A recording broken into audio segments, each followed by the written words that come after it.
أعوذ بالله من الشيطان الرجيم بسم الله الرحمن الرحيم الحمد لله الذي جعل الحمد مفتاحا لذكره وسببا للمزيد من فضله ودليلا على آلائه وعظمته ثم الصلاة والسلام على عبده وأمين وحيه وخاتم رسله سيدنا ومولانا بالقاسم محمد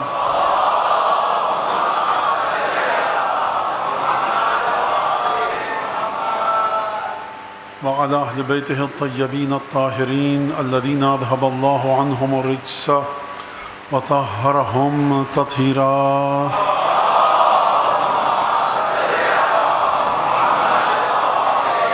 اللعن الدائم على أعدائهم أجمعين.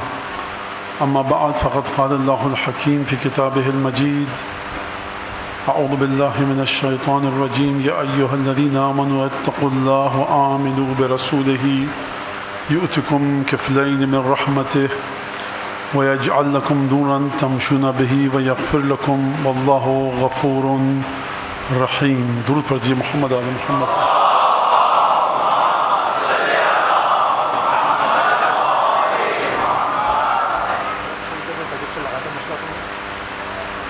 عزیزان گرامی، کل کی گفتگو آپ کے پیش نظر ہے اور جو ہمارا موضوع ہے سید الشہداء، غیب اور شہود. غیب یعنی جو نہ دکھے، شہود یعنی جو دکھے اور جس کو آپ حواس انسانی کے ذریعے درک کر سکیں. یقیناً کل کی گفتگو آپ کے اذہان میں ہے. گفتگو کا مقصد سید الشہداء کی معرفت حاصل کرنا، احادیث کے ذریعے اور روایات کے ذریعے. عقل بشری کو کنارے پر رکھ کر، عقل بشری سے دوری اختیار کرتے ہوئے عقل بشر اپنی نورانیت کو حاصل کرے احادیث اور کلمات اہل بیت کے ذریعے.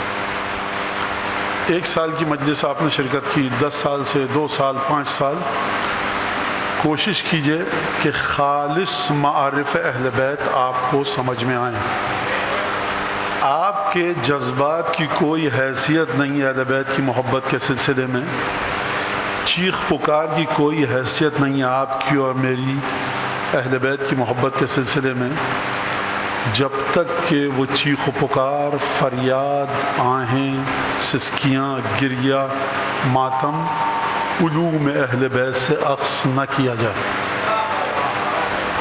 معیار علوم اہل بیت ہیں، معیار احادیث اہل بیت ہے. کتنے فیصد مجالس چھٹے اور پانچویں امام کی تعلیمات کی روشنی میں ہوتی ہیں؟ گفتگو کا طریقہ ہمارا کیا ہوتا ہے؟ گفتگو میں الفاظ کا کیا انتخاب کیا جاتا ہے؟ سماج میں ہماری مجلسوں کو کس طرح سے دیکھا جاتا ہے؟ سماج میں میری کیا ذمہ داری ہے کہ میں اپنی مجالس کی تصویر کس طرح سے پیش کروں؟ طے کیا جائے اس بات کو کہ چھٹے امام 2026 کو جانتے تھے کہ نہیں جانتے تھے، پانچویں امام 2026 کو جانتے تھے کہ نہیں جانتے تھے. اگر جانتے تھے تو پھر اگلا سوال، کیا 2026 اور 25 اور 27 اور 28 کے سلسلے میں پانچویں اور چھٹے امام نے، امیر المومنین نے آپ کو کوئی لاحِ عمل دیا ہے کہ نہیں دیا؟ اگر دیا ہے تو آپ کو اس لاحِ عمل کا کیا علم ہے اور کتنا علم ہے؟ اور اگر نہیں دیا تو یہ ہو نہیں سکتا کہ معصوم آئیں اور اپنے چاہنے والوں کی رہنمائی کیے بغیر دنیا سے چلے جائیں. لہٰذا ممبر پر جو شخص بیٹھا ہے، چاہے امامے میں ہو چاہے شیروانی میں، آیت تطہیر کسی کے لیے نہیں اتری. جو مرثیہ 100 سلام پڑھا، آیت تطہیر کسی کے لیے نہیں اتری.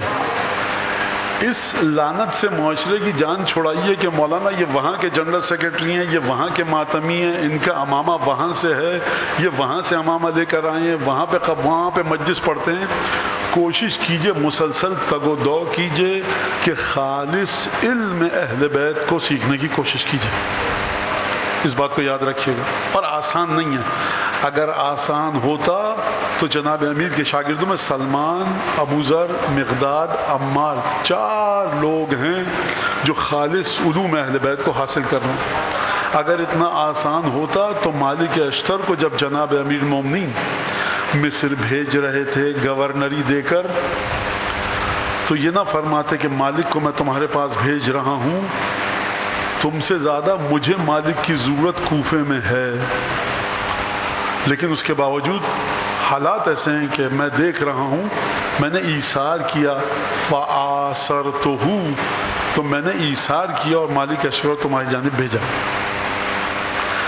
اپنی اور ہمارے معاشرے کی حالت حدیثوں سے پوچھئے۔ عمرو بن حمق خزائی آیا جناب امیر المومنین کی خدمت میں، جمل سے فتح جناب امیر کو بارگاہ الہی سے عطا ہو چکی تھی۔ عمرو بن حمق خزائی نے آ کر کہا یہ وہ شخص ہے جو محبت ہے جناب امیر المومنین میں، جس کو جناب امیر کی شہادت کے بعد قتل کیا گیا۔ آتا ہے اور آ کر کہتا ہے کہ یا علی لو کلفتنی نقل الجبال الرواسی، اگر آپ مجھے یہ حکم دیں کہ بڑے بڑے پہاڑوں کو اپنی جگہ سے منتقل کر دوں کسی اور مقام پر، خلاف عقل بات ہے، کیا امیر المومنین یہ حکم دیں گے؟ امیر المومنین رحمت کا پیکر ہے، آپ کی طاقت سے زیادہ حکم نہیں دیں گے۔ کہہ رہا ہے اگر آپ میری طاقت سے بھی زیادہ مجھے حکم دیں تو میں اپنے ذہن کے ایک کٹہرے میں رکھ کر اور اپنے ذہن کے ایک سانچے میں رکھ کر، اپنے ذہن کے ایک فریم میں رکھ کر آپ کو نہیں دیکھتا، آپ کی حدیثوں کے ذریعے آپ کو دیکھتا ہوں۔ میں اپنے تصورات اور اپنے تخیلات کے ذریعے امامت کے مرتبے کو طے نہیں کرتا، اپنی مرضی سے امام کے مرتبے کو اوپر لے جاؤں، نیچے لے جاؤں، دائیں بائیں، بلکہ حدیثوں کے ذریعے، جامعہ کبیرہ کے ذریعے، زیارت آل یاسین کے ذریعے میں امام کے مرتبے کو معین کرتا ہوں۔ آ کر کہتا ہے لو کلفتنی نقل الجبال الرواسی ونزح البحور الطوامی، اگر آپ مجھے حکم دیں کہ بڑے بڑے پہاڑوں کو میں اپنی جگہ سے سرکا دوں، وَنَزْحِ الْبُحُورِ الطَّوَامِ، اور بڑے بڑے سمندر جو تلاطم ہے جن میں سمندر، گہرے سمندر، مجھے آپ حکم دیں کہ جاؤ سمندر کے پانی کو خالی کرو، کوئی کر سکتا ہے؟ نہیں۔ پہاڑوں کو ہلا سکتا ہے تو نہیں۔ آپ مجھے حکم دیں سمندر کے پانیوں کو خالی کرو۔ اب یہ میرے الفاظ ہیں، کٹورا لے کر، پتیلی لے کر، پتیلا لے کر، دیگ لے کر جاؤ خالی کرو۔ چھوٹے بڑے حوض کے پانی کو آپ خالی کر سکتے ہیں، underground tank, overhead tank کے پانی کو آپ کٹورے گلاس سے خالی کر سکتے ہیں، مدت لگے گی، لیکن سمندر کے پانی کو خالی کرنا ناممکن ہے، پہاڑوں کو ہلانا ناممکن ہے۔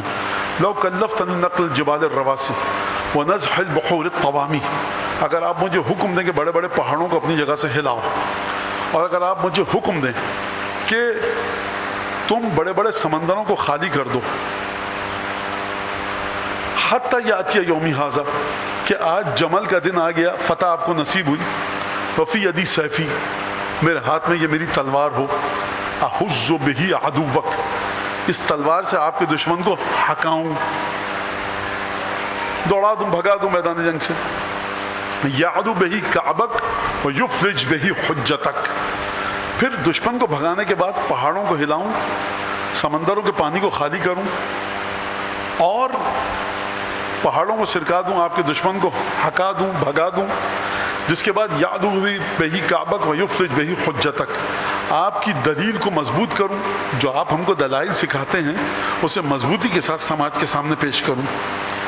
من پسند دلائل نہیں، امیر المومنین کے سلسلے میں اوچھی گفتگو سننے کی عادت کو ترک کیجئے، گھٹیا گفتگو سننے کی عادت کو ترک کیجئے، آپ جو بتائیں اس کے ذریعے میں آپ کے مقام اور منزلت و فضیلت کو دنیا کے سامنے آشکار کروں۔ اگر یہ سارے کام کر بھی ڈالوں، ما ظننت انی ادیت من حقک الذی یجب لک علی، تب بھی میں نہیں سمجھتا کہ آپ درود پڑھ دیں محمد آل محمد پر.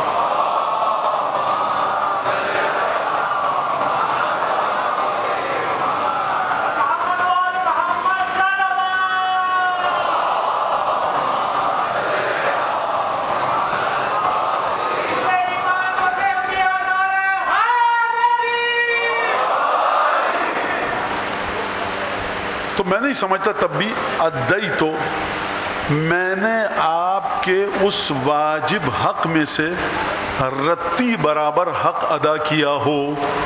بس بیٹا ایک کافی ہے، کافی ہے، یہ کافی ہے، بس کافی ہے. آپ لوگوں کو ڈسٹربینس تو نہیں ہو رہی اس آواز کے ذریعے؟ پنکھے آواز صحیح آ رہی ہے آپ کو؟ ٹھیک ہے، بس ٹھیک ہے بیٹا، ایک رہنے دو، کافی ہے، بس ایک کافی ہے. اتنی دیر سے تمہارا انتظار کر رہے تھے، تم بڑی دیر سے آئے.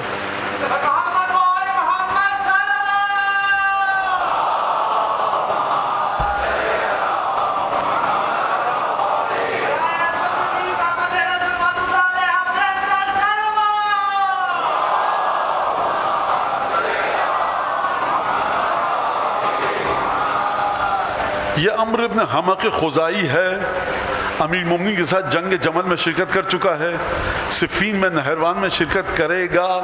اس کے باوجود یہ فرما رہا ہے کہ کاش آپ مجھے یہ حکم دیتے، وہ حکم جو آپ نے سنے، پہاڑوں کو ہلا دوں، سرکا دوں، سمندروں کو خالی کر دوں، یہاں تک کہ میرے ہاتھ میں تلوار ہو، احز بہی عدوک یعدو بہی کعبک ویفرج بہی حجتک، آپ کے دلائل کو آشکار کروں. اس کے بعد بھی میں نہیں سمجھتا کہ آپ کے حق کو میں نے ادا کیا ہو جو واجب ہے، رتی برابر حق ادا کیا ہو. جب جناب امیر نے یہ جملہ سنا تو لگتا یہ ہے، شیخ مفید نے نہیں لکھا لیکن مجھے لگتا ہے کہ ہاتھ اٹھا کر یہ جملہ لکھا شیخ مفید نے، اللہم نور قلبہ بالیقین واہدہ الصراط المستقیم لیت فی شیعتی مئتا مثلک. پروردگار اس کے دل کو، اس کے قلب کو نور سے بھر دے، اس کو ہمیشہ سیدھے رستے پر رکھ.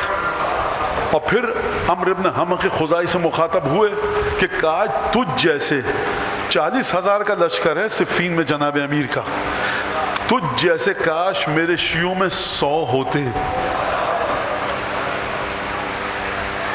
درد کو سمجھیے آپ، تجھ جیسے، یہ تجھ جیسے کیسے؟ علی ابن ابی طالب یعنی مشیت پروردگار کے جاری ہونے کا مقام. آپ علی ابن ابی طالب کے بارے میں طے کر ہی نہیں سکتے کہ امیر المومنین کی بہادری ہمیشہ یہی رہے گی کہ دشمن کو تلوار سے مار بھگایا. علی ابن ابی طالب کی فصاحت و بلاغت اور علم کی تجلی ہمیشہ یہ رہے گی کہ علی ہر مقام پر جب بھی کوئی سوال کرے خطبہ دیتے ہوئے نظر آئیں. آپ یہ طے نہیں کر سکتے، آپ یہ طے نہیں کر سکتے کہ علی ابن ابی طالب سے جب بھی کوئی مشکل یا آسان سوال کیا جائے جناب امیر ضرور جواب دیں گے. ہو سکتا ہے کبھی خاموش ہو جائیں، ہو سکتا ہے کبھی تلوار نہ اٹھائیں، ظلم سہتے رہیں، ہو سکتا ہے کبھی خطبہ دینے کی درخواست کی جائے تو خطبہ نہ دیں.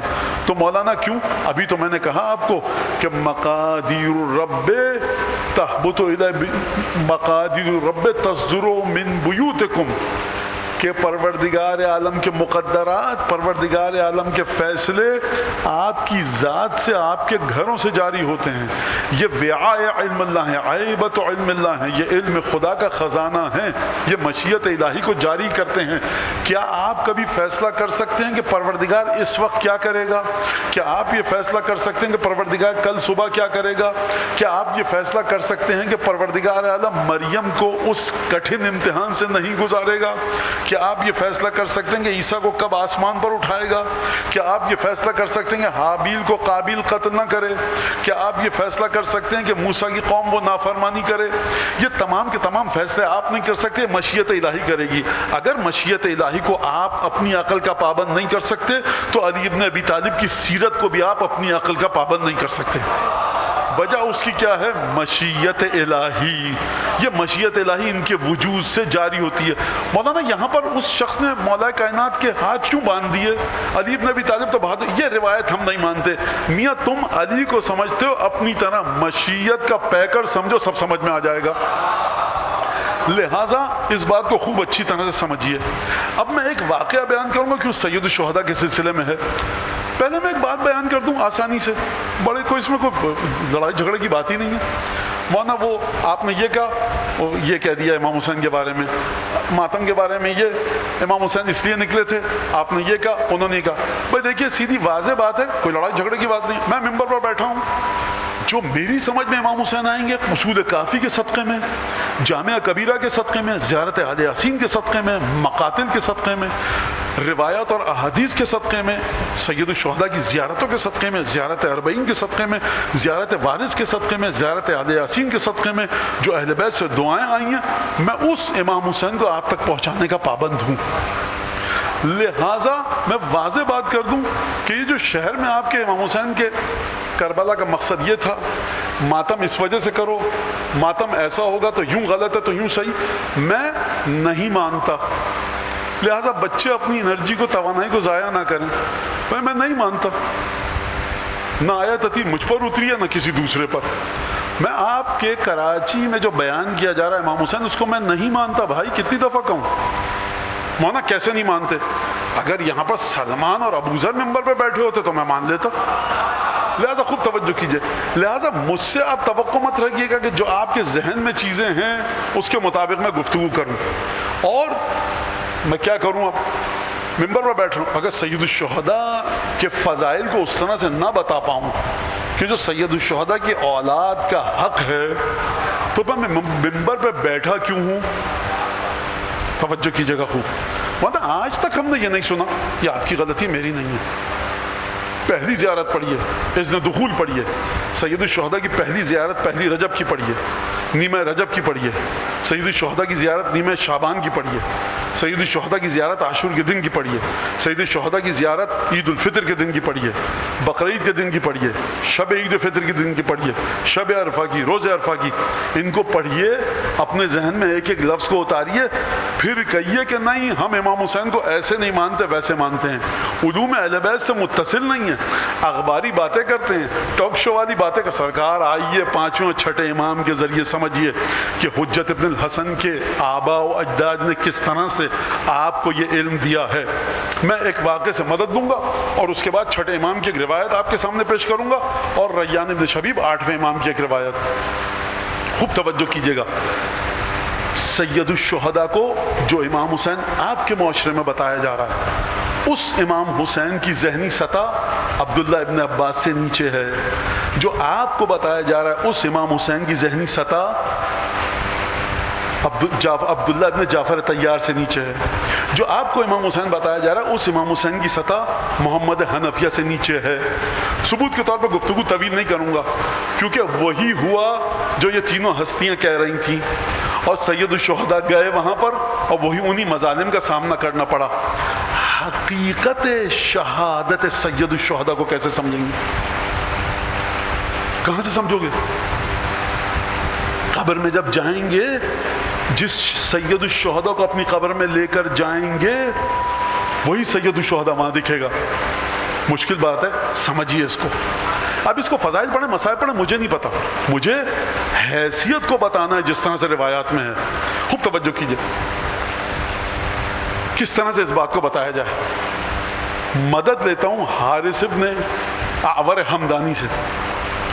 حارث ابن اعور حمدانی مولا کا شاگرد ہے، بخار سے اٹھا، کئی دن سے جا نہیں پایا جناب امیر کی زیارت کے لیے، کوفے میں موجود ہے، بخار سے افاقہ ہوا، منہ پر پانی کا چھپاکا ڈالا، بخار ذرا کم ہوا، اور ایک بدنما سی لاٹھی ٹیکتا ہوا گیا علی بن ابی طالب کی بارگاہ میں،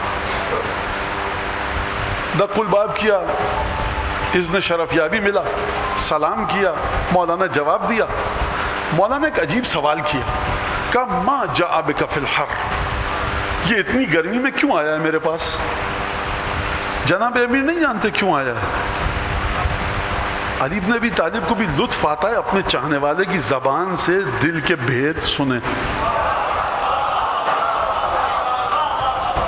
نجف میں زری کے سامنے جا کر جو آپ نوحہ پڑھتے ہیں تو امیر المومنین کے علم میں اضافہ ہو رہا ہوتا ہے۔ قصیدہ پڑھتے ہیں نجف میں زری کے سامنے جا کر مولا کائنات کو آپ علم میں اضافہ کر رہے ہوتے ہیں؟ نہیں۔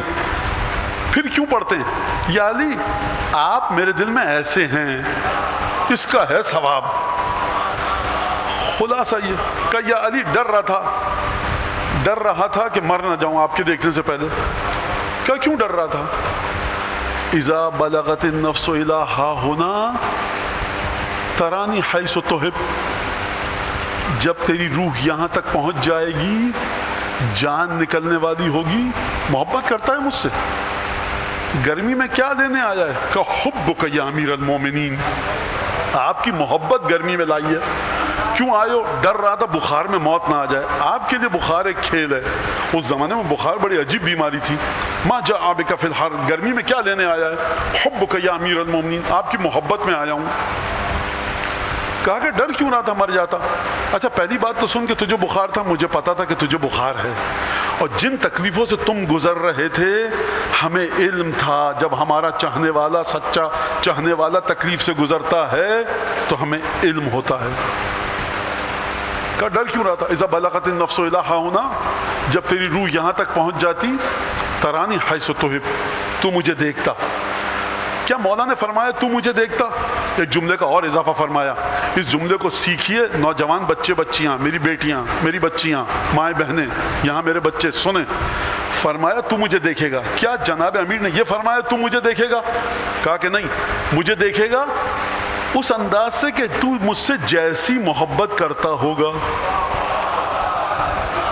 علی ابن ابی طالب کو مولانا کی سطح پہ رکھتے تھے، حجت الاسلام والمسلمین کی سطح پہ رکھتے تھے، آیت اللہ العظمیٰ کی سطح پہ رکھتے تھے۔ علی ابن ابی طالب اپنی آبا کی گرد جھاڑنے کروڑوں حجت الاسلام آیت اللہ العظمیٰ کنارے پہ چلے جائیں۔ آپ کیا بات؟ اب آپ کل سن لیجیے گا، مولانا مرجعیت کی مخالفت کر رہے تھے۔ میاں نہ علی کے بغیر خدا چاہیے، نہ جناب امیر کے بغیر مرجعیت چاہیے۔ خوب توجہ کے ساتھ سنیں۔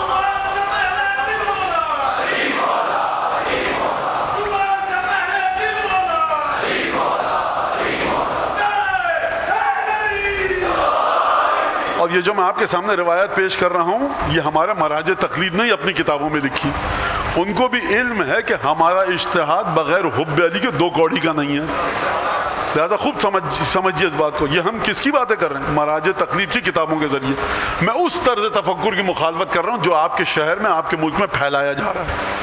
خیر، کہا کہ اچھا ترانی حیث تحب، کہا کہ اس کے بعد فرمایا کہ ترانی وانا قائم بین یدی رسول اللہ، تو مجھے دیکھے گا پل صراط پر کہ جب میں موجود ہوں گا رسول خدا کے آگے آگے لوائے ہم دے کر۔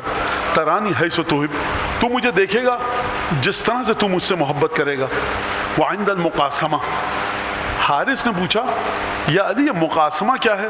کہا جب میں جنت اور جہنم کو تقسیم کروں گا، کہوں گا یا نار خذی ہے فإنہ من عدوی، یا نار دعی ہے فإنہ من شیعتی، اے آتش جہنم اس کو چھوڑ دے، یہ میرا خالص چاہنے والا ہے، اس کو دبوچ لے، یہ میرا دشمن ہے۔ تو یہ مقاسمہ کے وقت تو مجھے دیکھے گا حیث تحب۔ تین مقامات بتائے جناب امیر نے، اور تینوں کے تینوں مقامات کے بارے میں یہ فرمایا تو ترانی ترانی ترانی، تو مجھے دیکھے گا، تو مجھے دیکھے گا، تو مجھے دیکھے گا۔ صرف یہ نہیں فرمایا تو مجھے دیکھے گا، فرمایا حیث تحب، جیسی محبت کرے گا۔ یہ کیا جملہ ہے، جیسی محبت کرے گا؟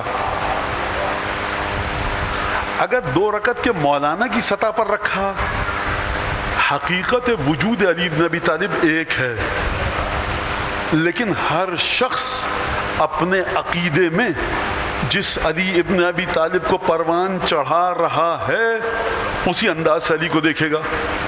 سید ہمیر کو یہ فضیلت پتہ لگی، سید ہمیر نے قصیدہ کہا اسی حدیث کو سامنے رکھ کر، اس کا ترجمہ میں ایک لفظ کا بتا دوں کہ یا حار حمدان من یمت یرن من مؤمن او کافر قبلا، اے حارث حمدانی سن، جو مومن ہوگا مرے گا، منافق ہوگا مرے گا، کوئی مومن ایسا نہیں ہے جو مرے مجھے نہ دیکھے، کوئی منافق ایسا نہیں ہے جو مرے مجھے نہ دیکھے۔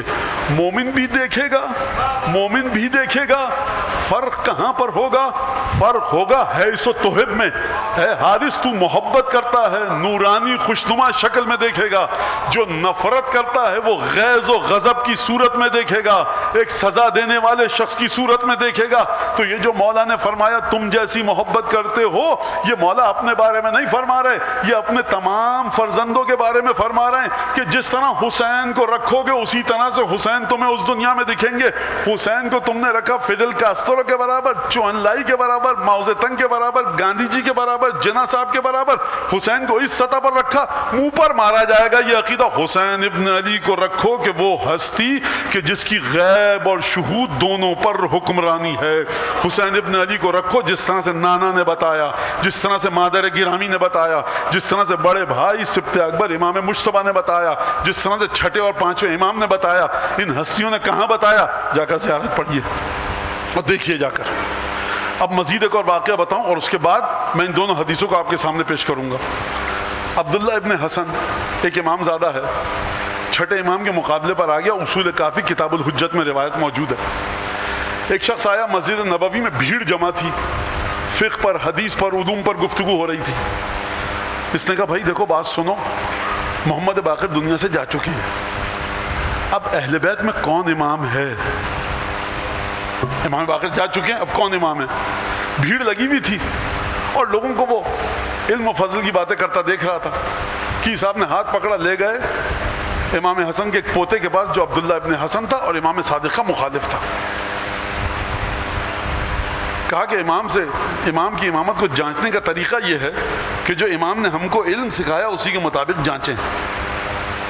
کچھ سوال کیے، اس میں نہیں جاؤں گا، تفصیلی گفتگو ہے۔ کہا کہ حضور ایک شخص تھا، دیکھا داڑھی، چہرے پر بارش، عبادت کے آثار، پیشانی پر سجدہ، یہی امام ہوگا، بنو ہاشم سے تعلق ہے۔ امام کو عمل کے ذریعے مت پہچانو، امام کو حدیث رسول کے ذریعے پہچانو۔ خوب توجہ کیجئے گا، عمل امام آپ کی عقلوں سے ماورا ہے، حدیث کے ذریعے پہچانیے کہ کس کو امام بنا کر گئے۔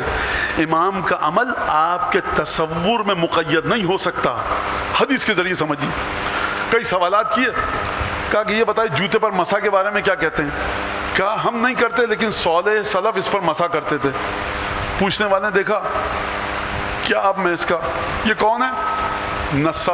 نصابہ ہے، نصابہ کلبی اس کا لقب ہے۔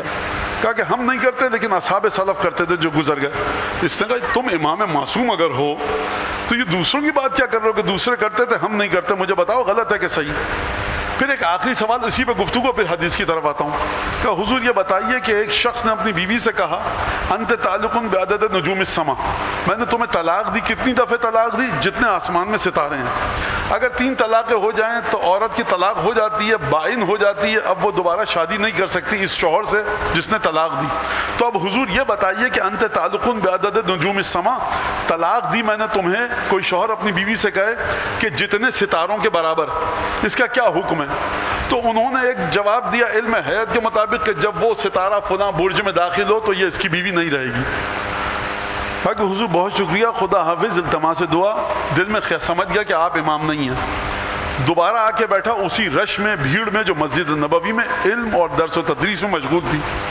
ایک شخص کو دیکھا آیا چپکے سے، کہا کیا ہوا؟ کہا امام نہیں ہے، علم کو اپنے بتا نہیں سکا جو ائمہ کی علم کا خاصہ ہے۔ کہا تمہیں لے کے چلوں اصلی امام کے پاس؟ کہا چلو۔ کہا جعفر ابن محمد امام ہے۔ سوالات کیے کہ ابن رسول اللہ یہ بتائیے جوتے پر مسح جائز ہے؟ امام نے کہا باطل ہے۔ کہا یہ بتائیے کسی نے اپنی بیوی کو طلاق دی، انت تعلق بعدد نجوم السما، جتنے آسمان میں ستارے ہیں تم کو طلاق دی، تو کیا طلاق ہو گئی؟ نہیں ہوئی۔ عبداللہ ابن حسن نے کیا جواب دیا تھا کہ ایسے طلاق ہوگی۔ امام نے کہا تعریف سورۃ الطلاق، سورۃ طلاق آتی ہے پڑھنی؟ کہا کہ ہاں آتی ہے۔ کہا اقرا، پڑھو۔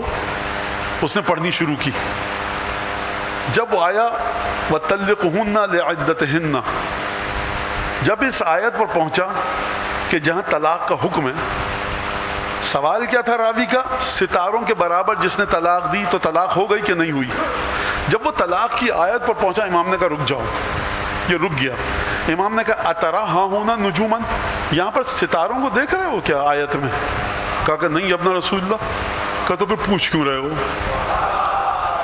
کہا خدا نے جس چیز کا ذکر نہیں کیا اس چیز کو لے کے کیوں آ رہے ہو؟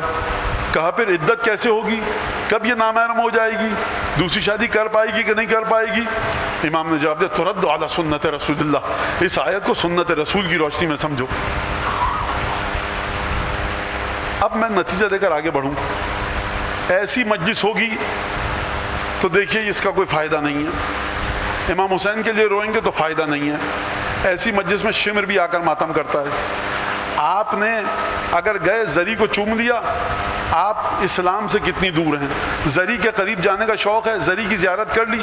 قاتلان امام حسین نے تو امام حسین کو دیکھا بھی تھا, آپ تو زری کو دیکھ کر آئے ہیں, خوش مت ہوئیے.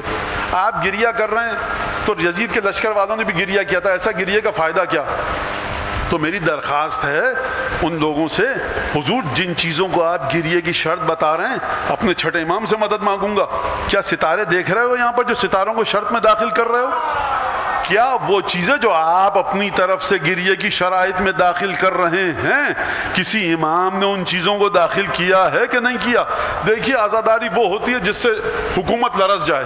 چھٹے امام نے اپنے گھر میں عزاداری کی حکومت لرزی, امام سجاد نے اپنے گھر میں عزاداری کی حکومت لرزی, امام باقر نے اپنے گھر میں عزاداری کی حکومت لرزی, دیبل نے آ کر امام رضا کو قصیدہ سنایا, حکومت لرزی.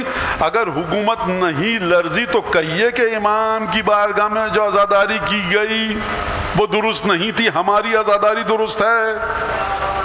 یاد رکھیے ان چیزوں کو عزاداری میں شامل مت کیجئے کہ جن کو امام نے شامل نہیں کیا. نوجوان بچوں سے یہ کہا جا رہا ہے کہ تم تو زری دیکھ کر آئے, دشمنان امام حسین نے تو امام حسین کو دیکھا تھا, آپ تو یہاں پر رو رہے ہیں. قاتلان امام حسین بھی روئے تھے, شمر بھی رویا تھا. واللہ بخدا ایک روایت دکھاؤ جو معصوم سے آئی ہو کہ شمر ملعون نے گریہ کیا ہو.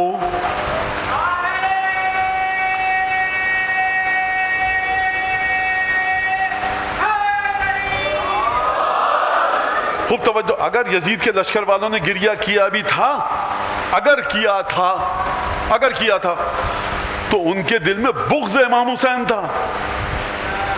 یہاں جو نوجوان بچے بوڑھے بیٹھے ہیں, یہ جتنے بے عمل ہوں فرض کیجئے, دل میں بغض نہیں ہے, محبت لے کر آئیں. جن کے دل میں محبت ہے ان کے دلوں کو اس سے ملا رہے ہو جن کے دل میں بغض علی ابن ابی طالب تھا. کس نے حق دیا صاحب آپ کو یہ شرط اضافہ کرنے کا؟ اگر مجلس ایسی ہوگی تو شمر بھی آ کر ماتم کرے گا. اگر مجلس ویسی ہوگی, پہلی مجلس کہاں پر ہوئی؟ عالم ظاہر میں. پہلی مجلس ہوئی سید الشہداء کی, قتل سید الشہداء کے بعد بی بی زینب نے مصائب پڑھے. دوسری مجلس پڑھی امام سجاد نے بازار کوفہ میں. تیسری مجلس ہوئی ہے جناب زینب کے توسط سے شام میں جب رہائی ملی, اور جناب زینب نے اس مجلس کی تفصیلات سمجھیے جا کر. شہزادی زینب کا جملہ یاد رکھنا, کہا ہم جب سے کربلا سے نکلے اپنے پیاروں کا ماتم نہیں کیا. جناب زینب نے کسی چیز کو داخل نہیں کیا مجلس میں, صرف اور صرف گریہ حسین پر, صرف اور صرف گریہ رسول کے خاندان والوں پر, صرف اور صرف گریہ اہل بیت پر, صرف اور صرف گریہ ان پر کہ جن پر جناب زینب نے گریہ کیا, ان پر گریہ جن پر امام صادق نے گریہ کیا. سنت ائمہ کو آپ دیکھیے, عزاداری کو اس کے قبلے سے دور مت کیجئے, عزاداری کو اس کے قبلے کے مطابق برقرار رکھیے. لہٰذا اب ہم داخل ہو رہے ہیں کس مقام پر, کس مرحلے پر, کہ سید الشہداء کی عظمت کو کیسے دیکھیں. ائمہ معصومین نے جو ہم کو حدیثیں بتائی ہیں اس میں عجیب حدیثیں ہیں.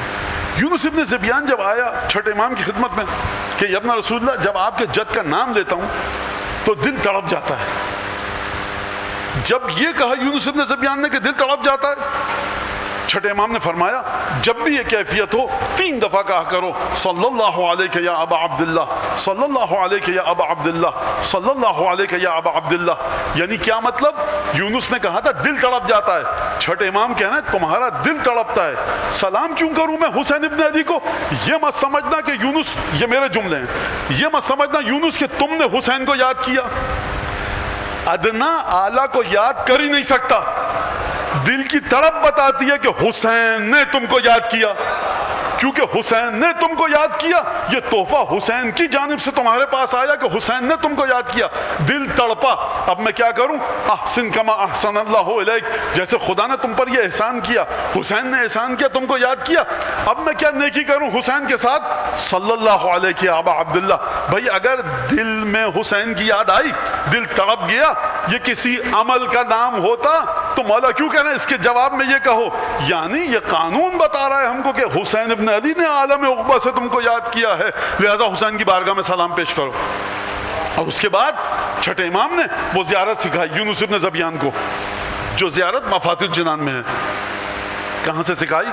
کہاں جب جاؤ فرات سے غسل کرو، لباس پاک و پاکیزہ ہو، قدم مختصر رکھو جب جانا، اور اس کے بعد السلام علیک حجت اللہ وابن حجتہ، السلام علیک قتیل اللہ وابن قتیلہ، السلام علیک ثار اللہ وابن ثارہ۔ سلام کیسے کرو؟ سلام کرو حسین ابن علی کو، السلام علیک حجت اللہ وابن حجتہ، سلام و مولا حسین آپ پر، آپ خدا کی حجت ہیں اور آپ کے والد گرامی بھی خدا کی حجت ہے۔ یہ وہ جملہ ہے کہ جو آپ امام رضا کے بارے میں بھی پڑھ سکتے ہیں، امام کاظم کے بارے میں بھی پڑھ سکتے ہیں، امام حسن کے بارے میں بھی پڑھ سکتے ہیں، امام عسکری کے بارے، تمام ائمہ کے بارے میں پڑھ سکتے ہیں۔ آپ بھی حجت ہیں مولا، اور آپ کے والد بزرگوار بھی خدا کی حجت ہے۔ یہ تمام ائمہ کے لیے پڑھا جا سکتا ہے۔ اب جو اگلا جملہ ہے وہ صرف امام حسین کے لیے پڑھا جا سکتا ہے، امیر المومنین کے لیے بھی نہیں پڑھا جا سکتا۔ السلام علیک یا قتیل اللہ و ابن قتیلہ، سلام مولا حسین آپ پر، آپ کشتہ حق ہیں اور آپ کے والد بھی کشتہ خدا ہیں۔ آپ حسین ابن علی سے کہہ سکتے ہیں کہ آپ کے والد کشتہ خدا ہیں، آپ امیر المومنین سے نہیں کہہ سکتے آپ قتیل اللہ ہیں۔ قتیل اللہ کا مطلب کیا ہے؟ پرانے عرب کے کلچر کے ذریعے بتاؤں، ثقافت کے ذریعے، ایک شخص ہے مقتول قبیلہ اوس کا، ایک شخص ہے مقتول قبیلہ خزرج کا، ایک ہے قبیلہ تمیم کا، ایک ہے قبیلہ بنو امیہ کا، ایک ہے بنی عبد شمس کا، ایک مقتول ہے بنی اسد کا، ایک مقتول ہے بنی ازد کا۔ جب ہر قبیلے کا مقتول ہوتا ہے تو پیسے کس کو ملتے ہیں؟ خون بہا اگر چاہے اسی قبیلے والوں کو، اس کے بیٹے کو، باپ کو، بیوی کو، بچوں کو۔ پرانے عرب کلچر میں بدلہ کون لیتا تھا؟ جس قبیلے کا مقتول ہو۔ یہ ہو نہیں سکتا کہ بنو تمیم کا مقتول ہو اور اوس قبیلہ اوس آ جائے اور انتقام دے۔ یہ ہو سکتا کہ بنو اوس کا کوئی مقتول ہو اور بنو اسد انتقام دے۔ وہی انتقام دے گا جس کے قبیلے والا تھا۔ حسین ابن علی کس قبیلے سے؟ بنو ہاشم سے۔ یہ خون بنو ہاشم سے تعلق ہے جسدانی لحاظ سے، لیکن اس خون کی نورانیت عالم غیب میں یہ ہے کہ آقا آپ کسی قبیلے کے مقتول نہیں ہیں کہ اس قبیلے کو خون بہا دیا جا سکے، آپ خدا کے مقتول ہیں۔ یعنی یہاں سید سجاد کو حق حاصل نہیں ہے کہ اپنے باپ کے قاتل کو معاف کر دیں۔ تبھی آپ یہ واقعہ سنتے ہیں کہ جب یزید ملعون نے آ کر خون بہا دینا چاہا، سید سجاد بتاؤ تمہارے باپ کو کتنے پیسے دیں کہ خون بہا ادا ہو جائے؟ سید سجاد نے پیسے لینے سے انکار کیا۔ یہ مت سمجھیے گا کہ امام نے اپنی سخاوت کا مظاہرہ کیا۔ حق نہیں ہے کسی انسان کو کہ حسین ابن علی خون کے بدلے وہ خون بہا لے۔ کیوں نہیں لے سکتا؟ کیونکہ یہ مقتول خدا کا مقتول ہے، یہ مقتول خدا کا مقتول ہے۔ زیارت اربعین میں آپ کیا پڑھتے ہیں؟ اشہد انک، عجیب جملہ ہے یہ کہ بذل فیک مہجتا لیستنقذ عبادک من الجہالہ وحیرت الضلالہ۔ حسین، اب یہ مہجہ کا معنی ہمارے یہاں کیا جاتا ہے خون کا آخری قطرہ۔ مہجہ کے لفظ کو اگر آپ عربی میں دیکھیں تو بڑی طویل بحث ہے لغت میں عربی کے مہجہ کا معنی کیا ہے۔ مہجہ کا معنی یہ ہے کہ جو کچھ حسین کے پاس اپنا خون تھا، جو کچھ حسین کے پاس قیمتی چیز تھی، جتنی بھی قیمتی چیزیں تھیں وہ سب کی سب حسین ابن علی نے راہ خدا میں دے دی۔ بذل فیک مہجتا، کیوں دے دی؟ لیستنقذ عبادک من الجہالہ وحیرت الضلالہ، اس وجہ سے دی حسین ابن علی نے تیرے راستے میں تاکہ تیرے بندوں کو جہالت سے نجات دے، تاکہ تیرے بندوں کو گمراہی کے تحیر سے، پریشانی سے، سرگردانی سے نجات دے۔ اب یہاں پر نتیجہ دے کے آگے بڑھ رہا ہوں، سمجھیے گا خوب توجہ کے ساتھ۔ دوبارہ ترجمہ کروں، تیرے بندوں کو خون کس نے دیا؟ حسین نے۔ اپنی تمام قیمتی چیزیں خدا کے راستے میں کس نے نچھاور کی؟ حسین ابن علی نے۔ کس لیے؟ تیرے بندوں کو جہالت سے دور کرے، تیرے بندوں کو گمراہی سے دور کرے۔ پروردگار تو ہے، حسین حسین ہے۔ پروردگار نہ تیری اولاد ہے، نہ تیرے بچے ہیں، نہ تجھے سردی لگتی ہے نہ گرمی، نہ تجھے پیاس لگتی ہے پروردگار، نہ بھوک، نہ تجھ پر موسم کا اثر ہے نہ زمانے کا۔ پروردگار تیرے وجود میں دل نہیں دھڑکتا، کام تھا تیرا، زمین پر حسین نے کیا۔ یعنی حسین ابن علی کی ذات وہ ہے کہ اگر خدا کو ڈھونڈنا چاہو، خدا کی تم سے ملاقات ہوگی کہاں پر؟ وجود حسین ابن علی میں۔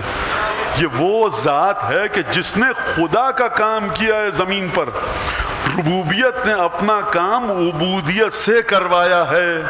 حسین ابن علی کے سینہ میں دل دھڑکتا ہے، بیٹوں کی محبت ہے، بیٹیوں کی محبت ہے، بہنوں کی محبت ہے، بھائیوں کی محبت ہے، لیکن پروردگار حسین ابن علی نے تیری خاطر، یہ مت سمجھیے گا کہ تیری خاطر پروردگار عالم نے زبردستی جبرن یہ کام کروایا، تیری خاطر کہ تیرے بندوں تک ہدایت پہنچ جائے، مقام عبودیت پر رہ کر ربوبیت کے کام کو زمین پر انجام دیا۔ ہے خدا کا کوئی ایسا بندہ جو بندہ ہو کر رب کے کام کو زمین پر انجام دے؟ سید الشہداء کی بارگاہ میں بلند آواز سے درود پڑھیے۔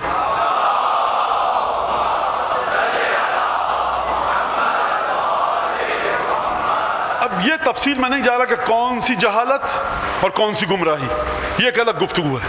لہٰذا جب یونس ابن زبیان آئے اور چھٹے امام سے عرض کی، چھٹے امام نے زیارت سکھائی، کہا السلام علیکم حجت اللہ و ابن حجت، یہ کہو اے خدا کی حجت اور آپ کے والد بھی خدا کی حجت، یا قتیل اللہ و ابن قتیل، یعنی جس طرح سے ربوبیت کے مقام پر، جس طرح سے توحید کے مقام پر خدا وحدہ لا شریک ہے، بندگی کے مقام پر حسین ابن علی لا شریک ہیں۔ یعنی کیا مطلب؟ یعنی اس نیلے آسمان کے نیچے علم الہی میں کوئی ایسا شہید ہے ہی نہیں کہ جو خود بھی خدا کا خون ہو، جس کا پدر بھی خدا کا خون ہو۔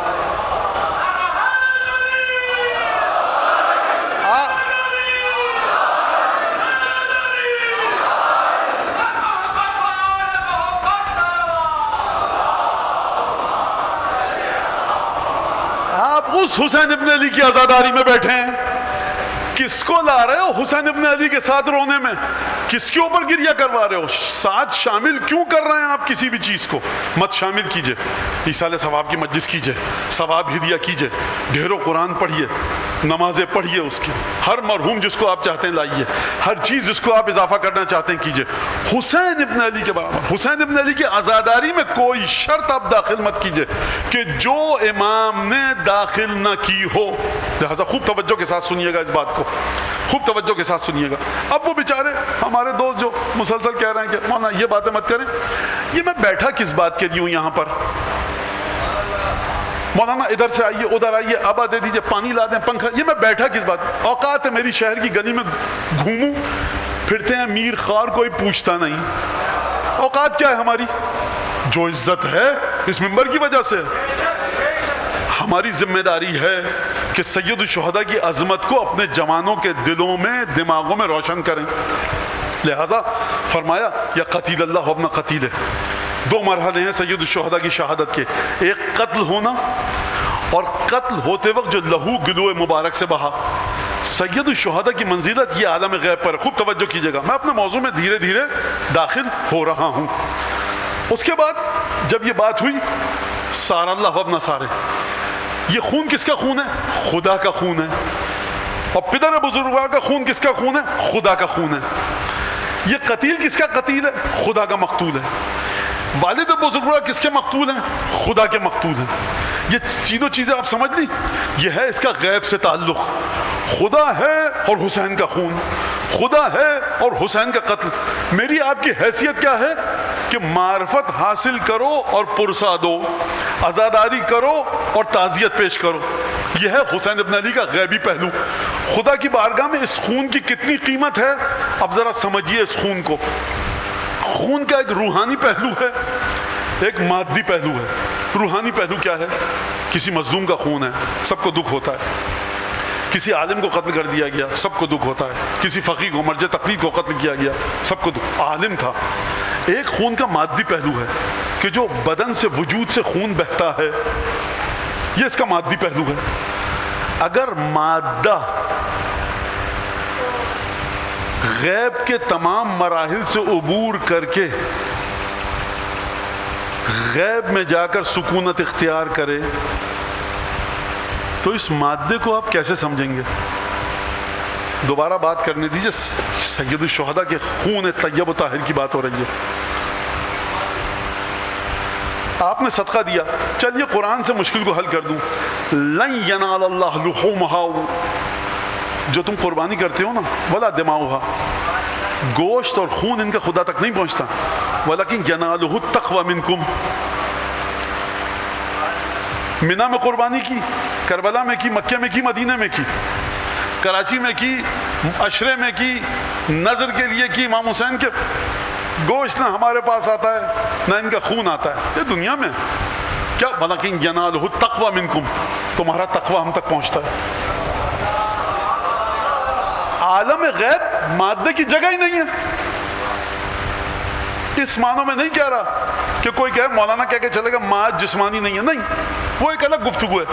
عالم غیب میں یہ جو تم نیک کام انجام دے رہے ہو یہ نہیں پہنچتا، تمہارا تقوی پہنچتا ہے۔ سید الشہداء کے بارے میں کیا فرمایا؟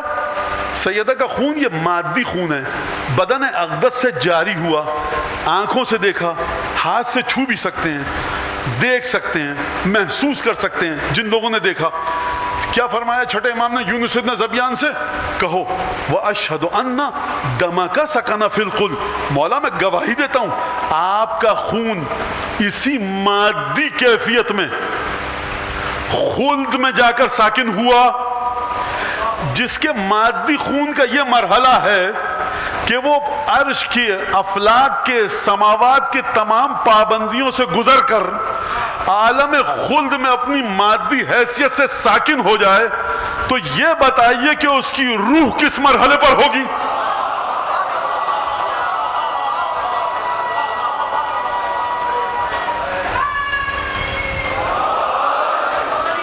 آپ نے واہ واہ کر لی، داد دے دی، مجھے نعرہ لگ گیا، درود بھیج دیا، اب سن بھی لیجئے، حق ادا ہونا چاہیے۔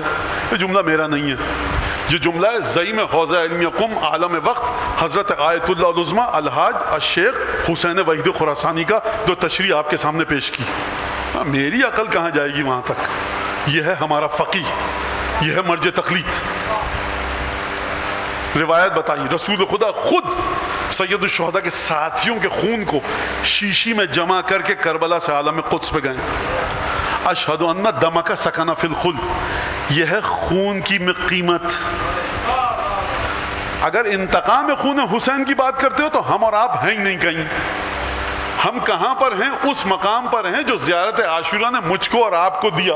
اس پر پھر انشاءاللہ پرسوں ترسوں گفتگو ہوگی۔ ہم کہاں پر ہیں؟ ہم خون حسین کے انتقام میں کہیں نہیں ہیں۔ مولانا مختار نے دے دیا، روایات بالکل مختار نے انتقام دیا، لیکن روایات ایک عجیب انداز سے گفتگو کرتی ہیں۔ کیا بات بتاؤں کیا نہ بتاؤں، ایک عجیب انبار ہے روایات کا اس سلسلے میں کہ کیوں حجت ابن الحسن ہی قتل جب کریں گے قاتلان امام حسین کو تو کیوں وہ انتقام خدا کی بارگاہ میں انتقام ہے۔ مختار نے کام اچھا کیا، خوش ہیں مومن، سید سجاد خوش ہیں، حضرت باقر خوش ہیں، لیکن انتقام جو خدا اپنے عالم غیب میں ثبت و ضبط کرے گا وہ کسی غیر معصوم کے ہاتھ سے ممکن ہی نہیں ہے جب تک معصوم ظہور کر کے انتقام نہ دے۔ کیوں؟ کیونکہ خون کا مالک خدا ہے۔ قتیل کسی قبیلے کا نہیں ہے، مقتول خدا کا مقتول ہے، تو انتقام بھی خدا لے گا۔ خدا کیسے لے گا؟ خدا اپنے ہاتھ کے ذریعے انتقام لے گا۔ خدا کا ہاتھ کون ہے؟ حجت ابن الحسن خدا کا ہاتھ ہے۔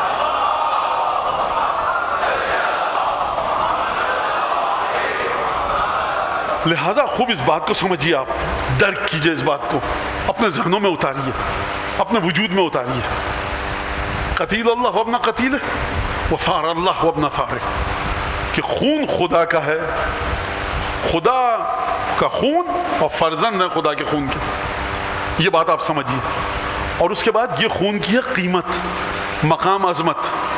اب دیکھیے اثر، خوب توجہ کیجئے گا، چھٹے امام کے جملے ہیں سرکار۔ ایک ہے خون کی قیمت اور مقام اور سکونت، ٹھہرنے کی جگہ، خون کی رہائش کہاں پر؟ اشہد ان دمک سکن فی الخلد، میں گواہی دیتا ہوں کہ آپ کا خون عالم خلد میں ساکن ہوا۔ اور اس کے بعد اگلا جملہ کیا ارشاد فرمایا امام نے؟ واشہد ان اخشعرت منہ اذلۃ العرش۔ اب اذلۃ العرش کا ترجمہ میں یہی کر رہا ہوں، آسان ترین طریقے سے تشریح نہیں کر سکتا۔ عرش کے ستون، کس کے عرش کے؟ عرش الہی کے ستون، عرش الہی کے پائے، جب آپ کا خون زمین پر بہا تو عرش الہی کے پایوں پر کپکپاہٹ طاری ہوئی، تھر تھراہٹ طاری ہوئی. یعنی قدر و قیمت دیکھیں گے اگر آپ مولا حسین کے خون کی تو خدا خود انتقام دے گا. اگر قدر و قیمت دیکھیں گے حسین ابن علی کی تو خدا کے قبیلے کا مقتول ہے. اگر اثر دیکھیں گے تو عرش الہی کے پائے لرزنے لگے. اگر سکونت اور اسکان اور ٹھہرنے اور رہنے کی جگہ دیکھیں گے، اشہد ان دمک سکن فی الخلد، میں گواہی دیتا ہوں کہ آپ کا خون اسی مادی صورت میں عالم ارواح میں ہے. جس کا خون مادی صورت میں اتنا بلند اور طیب و طاہر ہے کہ عالم ارواح کی پابندیوں کو قبول نہ کرے، اس کی حیثیت کہاں پر ہوگی؟ لہذا اب چلیے ایک روایت کی طرف کہ جو فضائل کی روایت ہے. غالب کا ایک شعر ہے، اگرچہ شب جمعہ ہے لیکن بہرحال اب آ گیا تو سن لیجئے. بہرحال کس سے ہو سکتی ہے مداحی ممدوح خدا؟ کون کر سکتا ہے آرائش فردوس بنی؟ خدا نے جس کی تعریف کی ہو اس کی کون تعریف کر سکتا ہے؟ خدا نے جس کی تعریف کی اس کی تعریف کون کر سکتا ہے؟ کوئی نہیں کر سکتا. جنت کو کون سجا سکتا ہے؟ کوئی نہیں سجا سکتا. میں اگر ہوتا تو غالب سے کہتا جنت سجائی جائے گی. جنت میں ایک پھیکا پن ہے، جنت کی خامی ہے. تمام علماء اسلام نے شیعہ سنی کی قید سے بالا تر اس روایت کو نقل کیا کہ جب تمام کے تمام لوگ جنت میں چلے جائیں گے، فَلَمَّا اسْتَقَرَّ أَهْلُ الْجَنَّةِ فِي الْجَنَّةِ، جب تمام جنتی بہشتی جنت میں چلے جائیں گے اور اپنے مقام پر مستقر ہو جائیں گے، ٹھکانے پر بیٹھ جائیں گے، جنت کہے گی خدا سے یا رب انک وعدتنی انک تزیننی بالرکنین من ارکانک، پروردگار تو نے مجھ سے یہ وعدہ کیا تھا کہ تو جو تیرے رکن ہے نا، جو تیری توحید کے ستون ہیں، ان ستونوں میں سے تو 2 ستونوں کے ذریعے مجھے سجائے گا. اب سمجھ میں آیا جنت پھیکی کیوں ہے؟ تمام اہل جنت جا چکے ہیں، جنت پھیکی ہے. جنت کہہ رہی ہے مجھے انک وعدتنی کہ تزیننی بالرکنین من ارکانک، پروردگار تو نے وعدہ کیا تھا کہ مجھے سجائے گا اپنے 2 رکنوں کے ذریعے، جو تیرے ارکان توحید ہیں ان کے ذریعے تو مجھے سجائے گا 2 رکنوں کے ذریعے، 2 ستونوں کے ذریعے، 2 بنیادوں کے ذریعے. ان 2 رکنوں کے ذریعے جو تیری توحید کو سنبھالے ہوئے ہیں کہاں ہیں؟ نہیں سجایا تو نے. خدا کہے گا الم ازین کا بالحسن والحسین، کیا میں نے تجھے حسن اور حسین کے ذریعے نہیں سجایا؟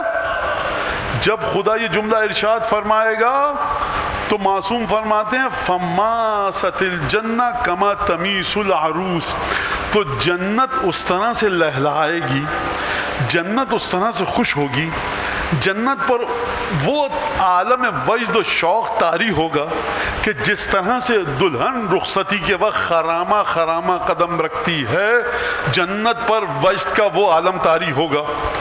تو جا کر غالب کو بتائیے بالکل جنت کی آرائش ہو سکتی ہے. جنت پھیکی ہے جب تک حسن اور حسین نہ ہوں. اب چلیے آیت کی طرف سرنامہ کلام کے. یا ایھا الذین آمنوا اتقوا اللہ وآمنوا برسولہ یؤتکم کفلین من رحمتہ ویجعل لکم فرقانا ویجعل لکم نورا تمشون بہ ویغفر لکم. اور اس کے بعد پروردگار عالم جو گفتگو فرما رہا ہے اس میں، جو میں نے کل آپ کے سامنے پیش کی، اگر ہمارے رسول کے تقوی اختیار کرو گے تو پروردگار کیا کرے گا؟ اپنی رحمت کے دونوں حصے دے دے گا. رحمت کیا کرتی ہے؟ رحمت آتی ہے مشکلات کو حل کرتی ہے. پروردگار عالم جنت کی مشکل کو حل کر رہا ہے کس کے ذریعے؟ کہہ رہا ہے میں نے تجھے حسن اور حسین دیے ہیں. اب سمجھ میں آیا اس آیت میں پروردگار عالم جو رحمتوں کی بات کر رہا ہے 2، ایک وجود کا نام ہے حسن، ایک وجود کا نام ہے حسین. اگر قیامت میں کوئی اور رحمت ایسی ہوتی کہ جو جنت کو زیبائی دے پاتی تو پروردگار ان کے ذریعے جنت کو آرائش دیتا اور سجاتا. عالم غیب میں سوائے حسن اور حسین کے کوئی ہے نہیں کہ جو جنت کی آرائش کا سامان خلق کر سکے.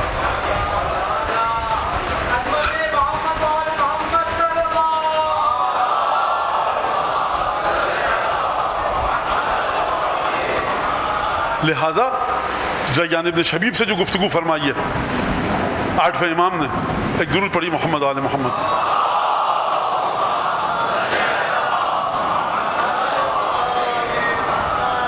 یعنی میں شبیب سے جو گفتگو فرمائی ہے 6 امام نے 8ویں امام نے, وہاں پر بڑے عجیب انداز سے جتنے بھی حسین ابن علی سید الشہداء کے متعلقین تھے کربلا میں, انصار تھے, ان کا ذکر کیا, شہادت کا ذکر کیا, قاتل حسین پر لعنت بھیجنے کا ذکر کیا, اپنی ولایت کا ذکر کیا, محبت اہل بیت کا ذکر کیا. روایت بڑی طویل ہے, میں اس طرف نہیں جاؤں گا, لیکن ایک چیز 6 8ویں امام کا جملہ میں یہاں پر آپ کے سامنے پیش کروں گا.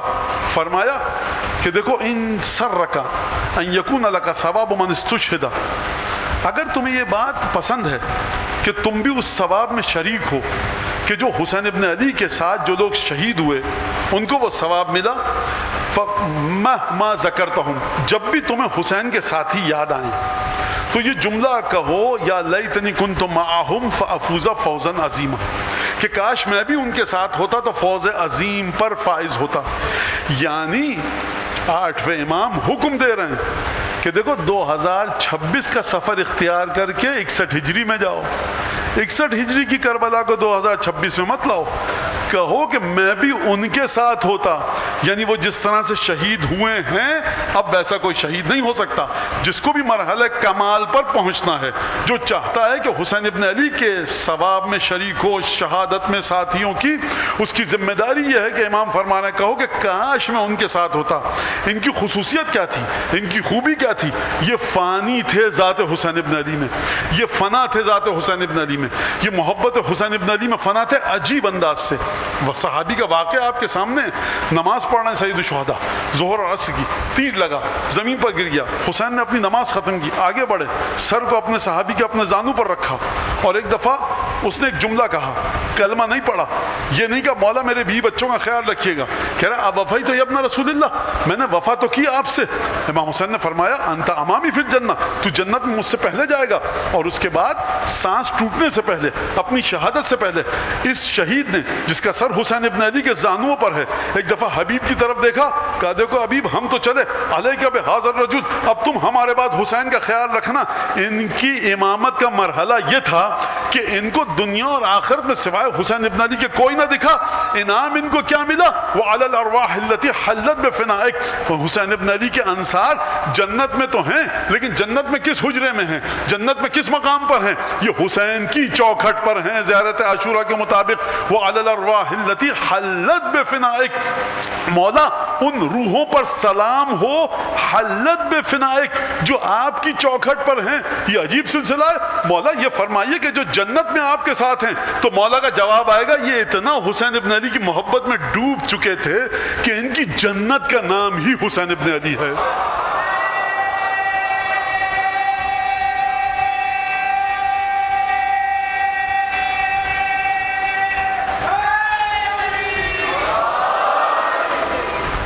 بس عزیزان گرامی بہت وقت لیا آپ کا, انشاءاللہ کل ہم مزید تفصیل سے موضوعات پر گفتگو کریں گے. 2 محرم میں جو طریقہ ہے, آج کے دن سید الشہداء کا کربلا میں داخلہ ہوا تھا, اور سید الشہداء والد کربلا ہوئے. انیس نے اس منظر کو بڑے خوبصورت انداز سے رقم کیا. جب کربلا میں داخلہ شاہدی ہوا,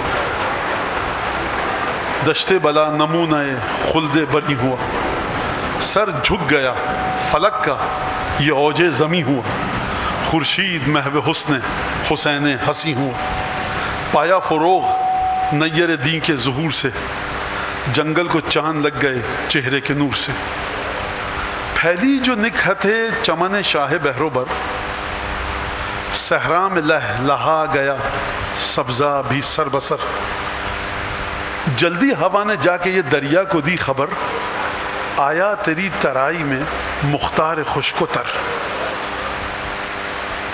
جیسے وہ بحر فیض برائے وضو بڑھے, جلدی قدم تولے کہ تیری آبرو بڑھے. مجھے اس پہ 2 جملے کہنے دیجئے. ہوا نے جا کر دریا سے کہا دیکھ حسین آ چکا ہے.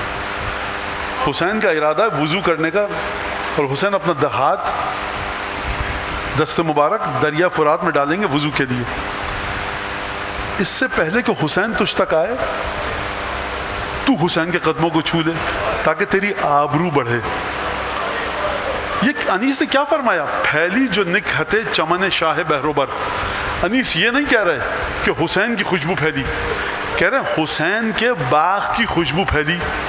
یہ کس باغ کی بات کر رہے ہیں انیس؟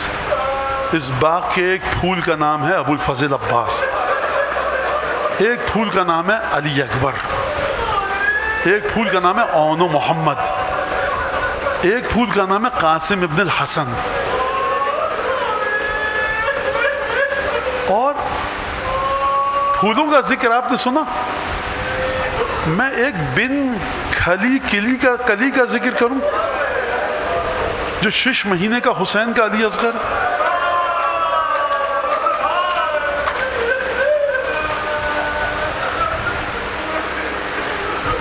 کس طرح سے حسین ابن علی کربلا تشریف لائے. سفر کربلا ہے، بہنوں کا دل مطمئن ہے. کیوں مطمئن ہے؟ مدینے سے مکے اور مکے سے کوفے جانا چاہتے ہیں، حر نے راستہ روک لیا، کربلا پہ اتارا. بہنوں کا دل کیوں مطمئن ہے؟ اس کی وجہ یہ کہ کہیں بھی جب پڑاؤ ڈلتا ہے نا، کچھ خوبرو نوجوان ہیں وہ حسین کی بہنوں کے خیموں میں جاتے ہیں.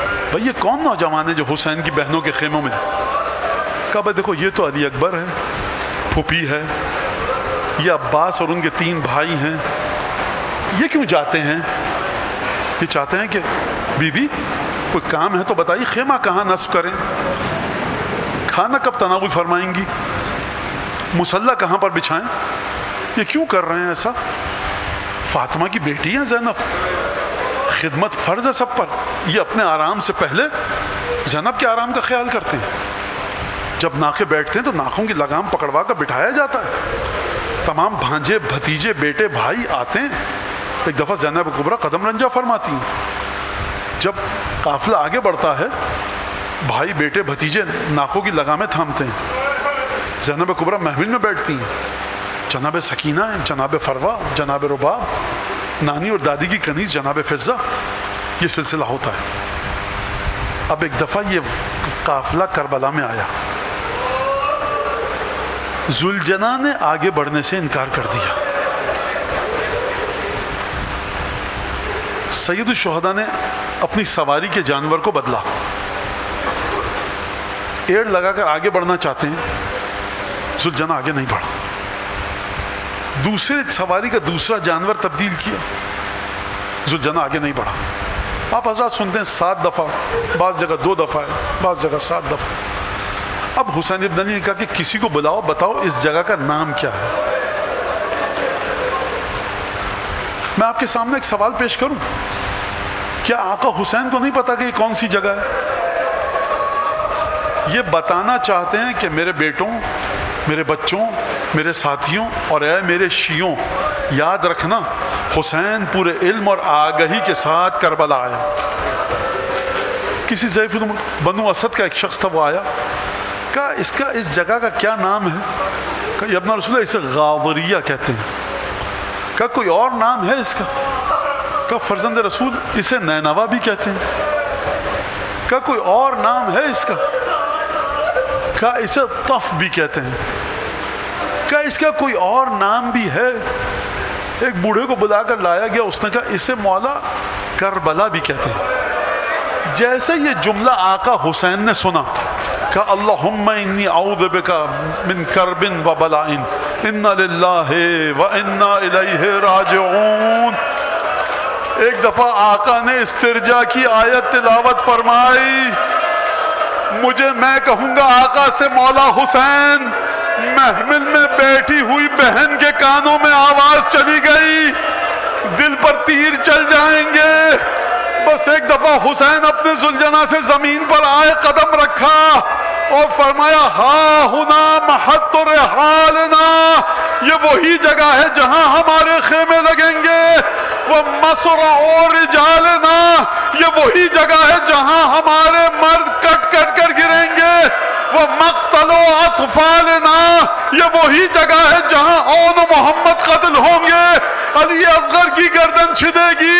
وہ سب عیالنا، یہ وہی جگہ ہے جہاں رسول زادیاں قیدی بنا کر لے جائی جائیں گی۔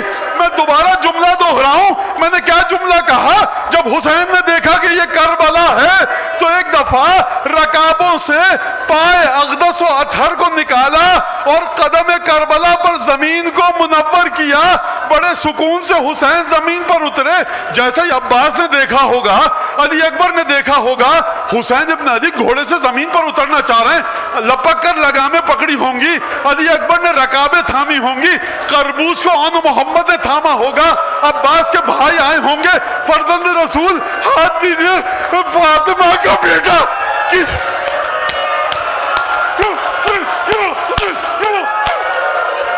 فاطمہ کا بیٹا آج آک اللہ یا بقیت اللہ، آج آک اللہ فی مصاب جدک الحسین، لگ رہا کعبے پکڑی، لگ رہا پکڑی،